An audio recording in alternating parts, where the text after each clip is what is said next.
It's Cory Sandhagen versus Song Yadong. And wow, what a great bantamweight matchup. We went ham on Wednesday. Is, Cory coming or going at the very elite level? Well, we're going to find out here. Song Yadong, an incredible riser of late, has really seemed to put it together, but he's still only 24. Biggest opportunity, Luke. He'll be a betting underdog, according to Caesars, plus 160. Sandhagen, minus 190. Now we get to talk about what this fight looks like. How do you want Cory Sandhagen to start here? He's got something to prove for sure. Same as it ever was in terms of his game plan, Luke, and how he's going to try to keep that distance. Well, the worst thing, not that Cory has changed trainers or something like that. That's not what I'm suggesting. But let's think of a fighter who has changed camps, maybe even somewhat early on into their UFC run or something like that, and then they begin to change up their style. The best way to get the most out of someone is to keep who they are at their core, and then to change the parts of that style that are, most deficient, right? That's really, I think, the best thing. Is like when someone tries to completely change a fighter, that's when they just don't really get the best out of them. Fighting is very much about sort of internal personality and strategic preference, and you go away from that a lot, you're going to get problems. So I don't think he has to change a ton. We talked about some of the things on Saturday. In many ways, this is not a fight that Sandhagen should lose. Now, I don't say that because Song Yadong is some kind of easy guy to beat. Far from it. In fact, this is going to be in the apex, which means it's in the smaller cage, which means that forward pressure from Yadong is going to be something that is a difficult challenge, I think, for any fighter to face. In this, obviously, case this is Cory Sandhagen. But here's what gives me a little bit of reason for optimism for Sandhagen. You go back and look at the Kyler Phillips fight against Song Yadong. Like, how was he able to win that? 1, he was moving constantly. 2, he was able to intercept the pressure. 3, he was able to mix up his strikes, a lot of times different stances, a lot of times different looks, and then changing up what came from that same look, including a right head kick over the top, which caught Song Yadong a few times, actually. I think one time in the second round, it nearly put his lights out. And then mixing up his wrestling a little bit, which, by the way, you saw Sandhagen do to some degree against Jan. That's a fight Cory Sandhagen should win. That's a fight Cory Sandhagen can win. And I think a guy like him who can move as well as he can move, who can put out as much volume as he can put out, who can mix up his strikes, and if he can clean up the parts of his game where he, like a lot of times he'll get taken down and then he'll immediately go for a leg lock, which just adds to, yes, he tore up TJ Dillashaw's knee. I'm not saying it's a bad thing, but more commonly what you end up seeing him do is the leg lock doesn't work. He stays underneath. He takes a pounding. The other person is able to, over the course of time, establish a dominant position. I think giving stuff like that up needs to be sort of first order. Not letting someone get behind him and put their locked hands together and then mat return him and everything like that. Right? A lot of times he'll sort of overcommit and then turn his back to a degree, and that can give him, not like Tony Ferguson, but just not putting himself in a position to effectively stop it. And also, if you're going to be backing up, a guy's going to be having forward pressure. Cory Sandhagen has those intercepting knees, which he showed against Frankie Edgar. He uses them all the time. He used them against TJ Dillashaw. They landed there. Less so against Jan, although I think even one of those landed late in that fight. So he's got all the tools to win this fight. Song Yadong obviously has big power. He's very athletic, but he does have that come forward style, and I don't think he's going to set up enough feints or put enough volume on there. By the way, remember, Sandhagen also has a really good chin. Like, what's going to deter Sandhagen? The guys who have beaten him are the ones who have, by the way, beaten up his legs. I think that's a part, like how did TJ Dillashaw really do his best damage? It was controlling, well, that was how he won, I should say. Controlling with the body lock and then different setups from there. The other part was just assassinating his leg kicks. Cory Sandhagen kind of countered that a little bit by going to leg kicks in the Jan fight, but that's something to pay attention to there as well. Still, getting back to it, BC, really at its core, a guy who is as capable of volume striker and mover and guy who can mix up his strikes in the way that Sandhagen does. This should, and has a good chin, this should be his fight to lose. Yeah, I actually fully agree on, I wouldn't actually change that much. A lot of people thought he beat Dillashaw, and it really comes down to the rule set and how you want to, assess impact and control and everything there, damage as well. You just want to, I don't know, basically you described you want to see him set boundaries better, Luke, okay? That's what my therapist is trying to work on with me. So, Sandhagen, I'm with you on that regard. But Yeah, he's got to. I mean, he's got to avoid situations where he can fall into major self-imposed mistakes or traps. So, Luke, I get the feeling here that neither guy really is looking at offensive wrestling at all in the game plan. Would you echo that, or tell me I'm a filthy cash? I think you might see some from Sandhagen, depending on how things are going. Like if he's lighting him up on the feet, no. But he did mix it up somewhat in the Jan fight. Here's the thing though, somewhat inadvisably. Like one time I think he shot a double and he got it, then he tried it again without a setup, and then Jan was able to stuff it and then immediately turn the corner and take his back. Like shit like that he has to really avoid. But yeah, Kyler Phillips was able to do it against Song Yadong as well. Like you might be able to see that kind of a thing. It's not like that. Like he's got some major weakness there, to be clear, or that he got beaten up once he got put on the ground. It's not really that. But a guy who's going to bring that forward pressure all the time, what do you want to do? You want to keep that off of you. You want to make him second guess. You want to weaponize his pressure against him, mixing in the occasional double as he's driving into you. That could be very effective. Remember, it's a lot harder to take someone down when they're backing away from you if you want to shoot a double into them, right? You want to meet that pressure. It makes it easier to wrap up with them and then to deliver them to the mat. So, yeah, I do think you might see some of that, especially if it goes the full 5 rounds and it's close. But if Sandhagen is able to stick and move in the way in which he hopes, then probably not. Although one note about Cory Sandhagen that should be noted here and watching him on tape, one thing that could get him in trouble is, and Jan was able to like sniper his way around this. I don't know what Song Yadong is exactly going to do.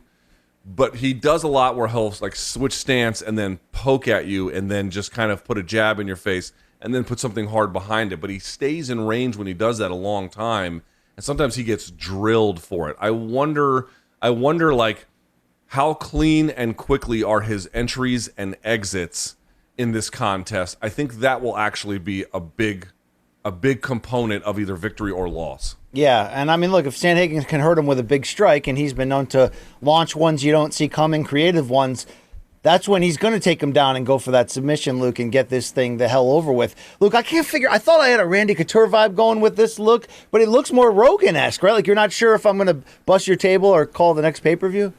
No, you definitely look like an extra on the set of Peaky Blinders. Or whatever it's called. Luke, Cory Sandhagen's got a cool nickname, but I don't think there's anyone that calls him the Sandman, though. That's accurate? Not commonly, right? Yeah, I mean, it's a great. He's got who he should get? He should, like Mike Perry broke the rules in the fourth wall. He brought Coach Latore in, and it changed the way we look at corners, to be fair. What about bringing in ECW Hall of Famer, the Sandman himself, Luke? Remember that absolute piece of shit in the Zubaz pants with the kendo stick, smoking cigarettes, drinking, busting himself open, Luke? Guy was a legend. Yeah, I don't know who that is. You don't know the Sandman from ECW? Are you kidding me? No, but here's the one question I have for you. What?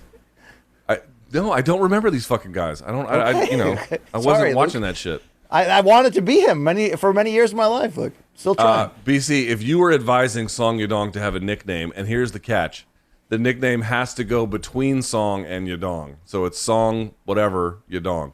What do you give? What's his nickname? Oh, God. I feel like I could get in trouble in a few different ways here, Luke. This may be one of those where I abstain here, Luke. Why is your nickname Big Ass? Oh, yeah. Big Ass Yadong. That's it. Yeah. Luke, if he breaks through Song Yadong and wins this, I mean, holy shit, he's like a title contender tomorrow. Is he not? Yeah, he wins this. He's on his way. This would be, I mean, what's interesting is that the odds are close. Cory Sandhagen minus 190, as you indicated, Song Yadong at plus 160. Very, very close contest. And yet, the consequences of a loss or a win, or I should say the after effect of one, would be enormous, right? So if Sandhagen wins, I guess he kind of keeps position and then, undoes some of the damage of the recent losses. If he loses, that would really be bad, right? It's one thing to lose to guys who have all held the title. Right? Okay, that's one thing. But Song Yadong is not that guy. He's still very young. Was he 24 years old, 25 years old, something like that? So you're losing to a guy who is not of that level and certainly hasn't proven to be of that level and has been defeated by guys not of that level. To lose to him, even as good as he is, would be a massive problem for Sandhagen. Conversely, for Song, Jesus Christ, bro, that would be really big for him. That would launch him into that top 5 space.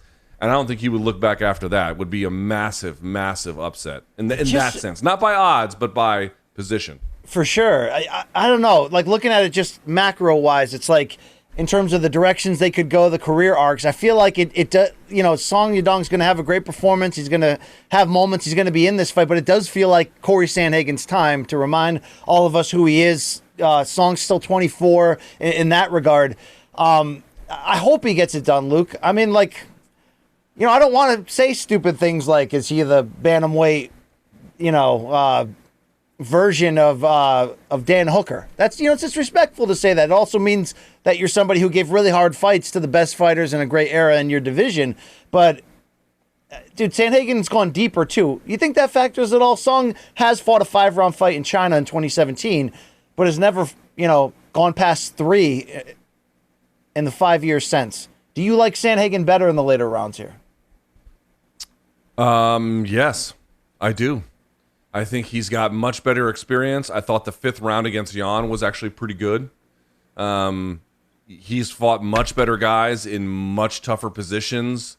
Yes, he absolutely should be better down the stretch. If he's not, that would be a bit of a problem. As much as I give his opponent credit for his improvement, we're talking about a very different level of experience in the deepest waters the division has to offer, basically. Championship rounds against guys who've held the title. Doesn't come much more difficult than that, quite frankly. And while he has found himself wanting in general, not in total.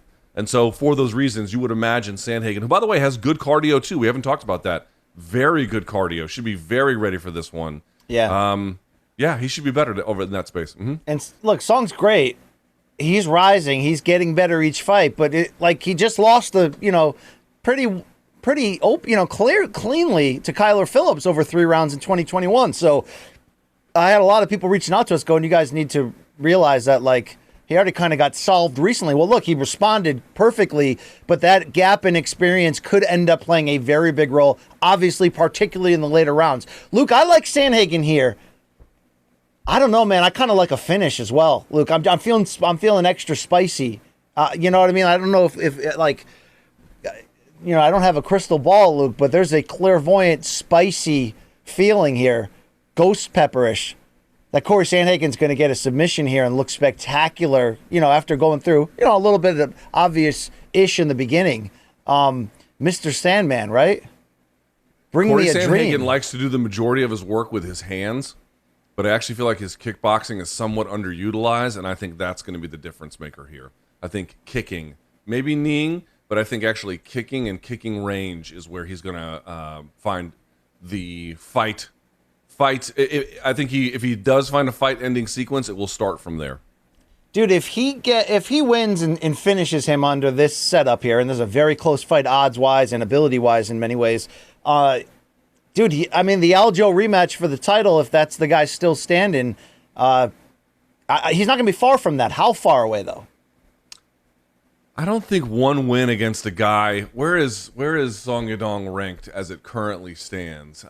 He is currently ranked as it stands at 135 pounds at 10. Sandhagen at 4. So you got Merab up there. You got Cheeto. No, he'd have one more. I think he'd have to win against Merab or Marlon or Jose or something like that. Here's Jose for you. Go deal with that. Absolutely. Right, out of the frying pan into the fire with this one. Yeah, that hammer time. Luke, do you have a prediction here on how this ends? I'll say Sandhagen via decision. I'm not sure that he actually gets the stoppage. I think he is capable of getting the stoppage, but I think Sandhagen gets back in the win column. It's a little bit too much too soon, I think, for Song Yadong, but the odds are close for a reason. I respect both guys tremendously in this contest. I just feel like this is a fight where if Sandhagen has done his homework, is trained properly, and has a disciplined game plan, there really is no good reason why he should lose.